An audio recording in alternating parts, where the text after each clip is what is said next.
Come along with us on our one-day trip to Animal Kingdom from New Jersey. We left our house at 4:46 a.m. and we're walking into our local airport at 5:22 a.m. We were through security and boarding the plane at 6:13 and in our seats by 6:21. We left a little early and the 2-hour, 2-minute flight had us landing in Orlando at 8:41, but by the time we were off the plane and into the Uber, it was 9:29.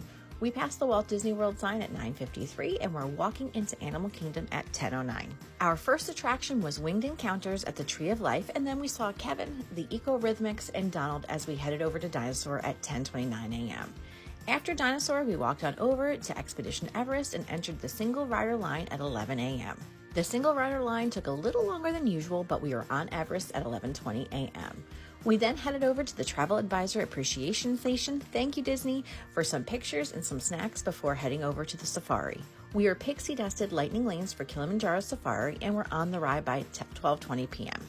We had a quick bite to eat at Restaurantosaurus, and where we found a hidden Mickey created from pepper packets before making our way to Avatar Flight of Passage. It had an advertised wait time of 55 minutes, but due to some technical difficulties, it was closer to 75 minutes. Thankfully, the queue is immersive and there were bathrooms halfway through. Flight of Passage is one of my favorite rides at Disney, so it was well worth the wait. Enjoy the ride with us.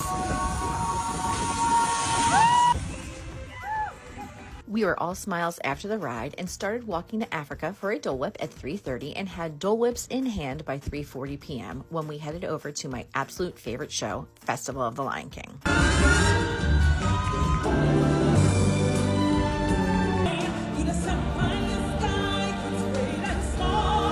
After the show, we prepared to leave the park, but first I swapped out my fuel rod and my kids did some pin trading. I wanted to pick up some park maps to mail my clients, so we boarded the Disney bus at 5:07 p.m. to head on over to Pop Century Resort. Since we were there, we decided to take a quick ride on the Skyliner before we headed over to Art of Animation Resort for dinner. By 6:39, we were in our Uber and heading to the airport. By 8:40 p.m., we are in our seats ready for our 9 p.m. flight home.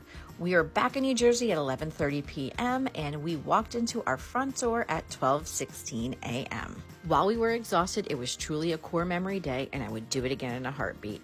Let me know in the comments if you've ever done a one-day trip to Disney. I'd love to hear all about it. Have a great day.